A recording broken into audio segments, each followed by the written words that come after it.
politics no ensem bebre na ekoso ewom ade bechi MPP ayese ade bechi NDC ayese NDC force we de na ye MPP force omonso de na ye hwan de na ye enunti na the Punch TV aba say Ghana politics ni nyina no de ekoso ewo man Ghana mu nyina no ye de ni nyina e de ebrew ewo eye channel ye so message so be subscribe to your YouTube channel na Facebook like video yi e de amame share na ma afofo enya bi hwe na fa o comment nso bra e wo comment section ho e ma me video bi e koso politics mo nsensem bi e koso sisi yi aba betodwa mayenko ne yenko kwetie ensem no embra. Evening, Mr. Anand. Good one. Yes, how are you doing? Yes, sir. I'm well. Wonderful. I'm not quite sure if I've kept you much longer at your night. No. Good one, because I know you don't sleep early. Good. Martin, first of all, sir, what we are learning is that anytime soon the oral team, you know, your job will come to a close and then you hand over your report to the president. Take us through, first of all, the purpose on why this oral team was formed. Then we go into other stuff. Okay. So, President Mahama, while he was president-elect, at a meeting with people who had come to congratulate him, some foreign ambassadors, etc., also indicated that many Ghanaians had been sending him messages, WhatsApp, text, etc., reporting bad deeds, malfeasance, etc. The loot that was ongoing, and some which had happened under the NPP regime.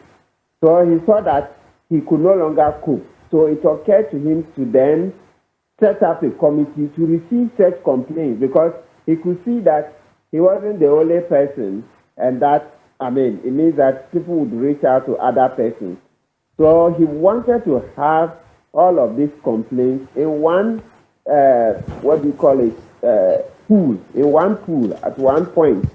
So that's how come he set up this committee. You know, it's also instructive to know that it's already in the NDC manifesto that if they want power, they would set up an institution to do Operation Recover or Loot. So he kick-started it with the committee. So you see that the next thing is that he gave the committee a very limited mandate. That is to receive these complaints, some of which people had sent to him. So he said, okay, then receive. Yours is to receive, gather, and also gather evidence that's readily available. Just receive the information and gather any evidence that they bring to you. Because, you know, some people, and true, what you find is that some people bring petitions. They don't have supporting documents because the persons who have caused the wrong deeds are still in office. So there are some petitions, there are no attached documents, etc. Then there are other petitions, you find all the documents attached.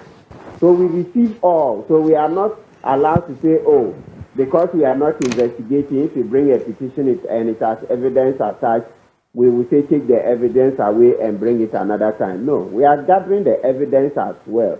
And some of the evidence too is in the public domain. So like if you take National Cathedral, and some of the evidence is in the public domain. Exactly. So we gather that, put them together, and then wait for the stage 2 of the ORA, which is the investigation and then prosecution. Yes, so ORA, you know, OSC has already written that, yes, it will work with ORA. Okay. So collaborate with the OSC. I'm sure it will go for a lot of the other state institutions. Okay. Then we'll see what can be done. Good one. Beautiful one. Now, Martin, would you say, therefore, that whatever that you've gathered, from the legal standpoint, and of course you being a lawyer, could be described as premier facie, or otherwise the Attorney General is yet to establish the premier facie based on the report you submit? Where do we stand? Yes, so we see, you see, some of them, you know, there are over 800 petitions, complaints, etc. Wow. So it's not every case that's a full case. Some of them are information and tips. Like they can say, hey, watch this institution, Ghana Maritime Authority, or watch Ghana Ports and Harbors, people are stealing, etc. So those ones, if you say watch Ghana Ports and Harbors, people are stealing, that is not a full complaint by itself. That one is a tip, right? Yeah. So the point I'm making is that some of them, they are not evidence that you take straight to court. But there are others which are, we as lawyers, we deem them relevant evidence. Yeah. But we know that the Attorney General will also exercise his independent judgment on them. But naturally, the training we have as lawyers is largely the same. I see. The next thing that differentiates us is maybe further studies and experience. But a lot of the evidence we've seen, it appears to us that they are relevant and good, admissible in court. I see. Good one. Now, Martin, some some Ghanaians are also expressing the view that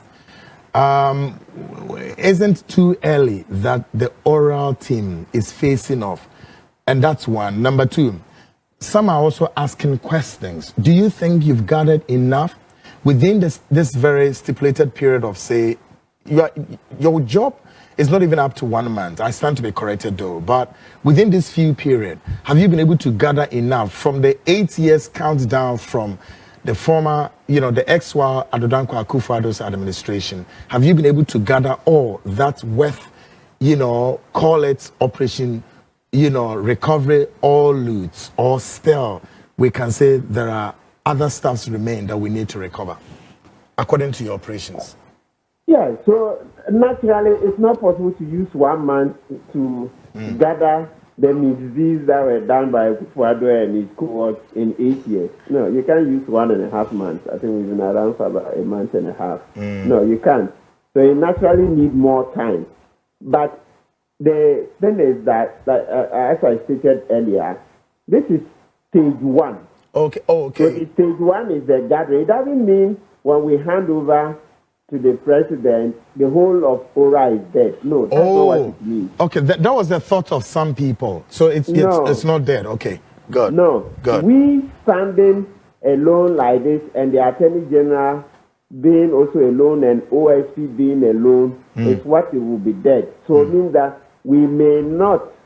It's also possible His Excellency can give an extension, but let's say right now the mandate is that when the Attorney General comes, we'll hand over. But like me, as an identifiable individual, Honorable Kujeto, POP Kofi Boati, etc., we also have meaningful roles. Like this evening, I met some other persons bringing petitions, etc. That will continue. And also, even the Secretariat itself, let's say, if the Attorney General decides that ORA, we should come and be under his wing, okay? So you will see that, okay, the former ORA Secretariat now is part of the Attorney General's investigative team, or it is at OSP. But ORA is not going to die. No. It's in stages. I see. You will see ORA continue in different forms. And as I stated, let's repeat, the OSP has already indicated that it is willing to work with the ORA. So ORA is not going to die. Okay. It's here to stay. Good. So rest assured. Yes, it's here to stay. Good one. Now, Martin, you are an experienced senior, lawyer, part of the legal luminary. Some are saying, Ghanaians are putting it this way. Would it be right, or if you like, to establish a different court for the prosecutions of this oral issue? In other words, they are suggesting this very position on the heels of delay. So, as it were, justice delays is justice denied. In other words, John Mohammed's administration is 4 years to go. Before the 4 years, people are expecting that a significant number of this exercise must achieve a certain meaningful, direction, so that it will not then sound as though the 4 years is up to the brim. Then it's like we've not prosecuted even one person. They are all, stand up to the court and all of that. So why don't we create another court to expedite prosecution? Do you tend to agree with this? Absolutely.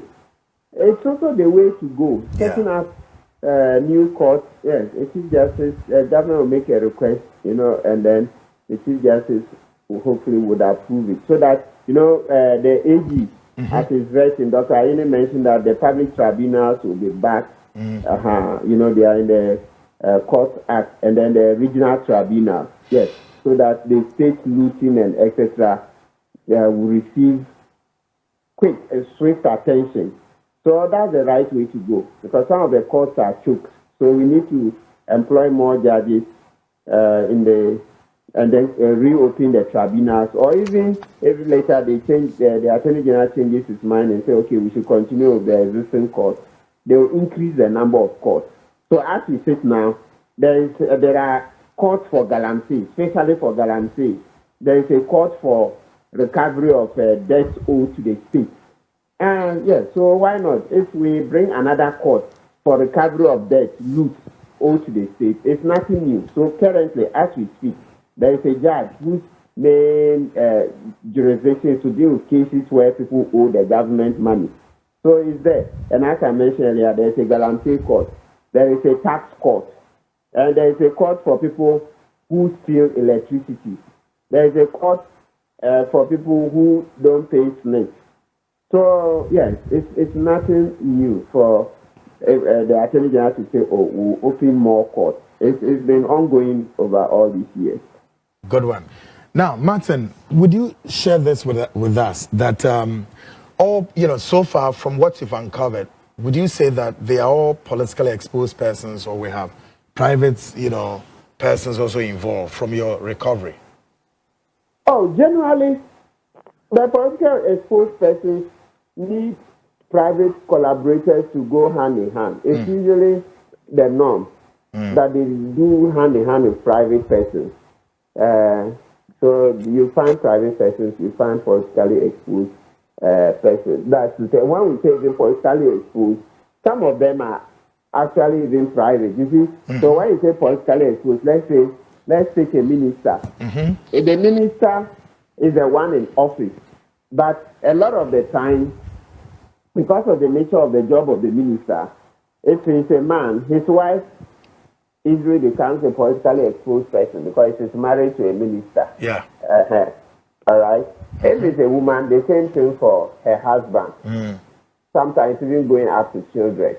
So a lot of the politically exposed persons are not public officers. They are actually